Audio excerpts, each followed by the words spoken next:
Hey, I just wanted to talk to you guys today briefly about celiac and gluten sensitivity because I actually was not diagnosed with celiac until a year ago, and I had had it my entire life. And so now, knowing the symptoms to look for, I often see this in children.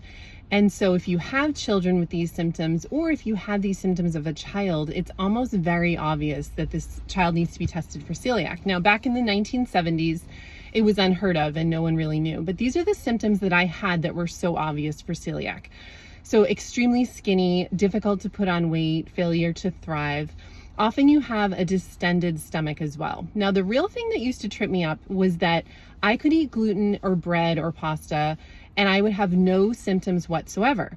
So I never thought I had celiac, but what I did have was constant stomach pains, constant vomiting, especially if I would eat anything dairy or anything red meat at night. I would have a really hard time digesting those. And so I would always wake up in the night throwing up, and my parents would just say, you have a very sensitive stomach. We would go to the doctors and they would throw their hands up and say, we have no idea. Food allergy testing does not tell you if you have a sensitivity to gluten or celiac. It's a separate test. So the reason this is so important is because even in my 20s, when I started learning about celiac, one of the things they say is that you'll have gas or bloating or pain after eating bread. And I never had that symptom. So I really just never believed that I had celiac. However, I ended up doing the testing a year ago after coming back from France and being super, super sick. And when they finally did the testing and told me that it was showing up positive on a blood test, I couldn't believe it. So if you had these symptoms when you were younger, a lot of times you will have skin symptoms as well. So chapped hands and, rosacea symptoms early on, acne, eczema, skin rashes. I used to have a really strong reaction to mosquito bites as well.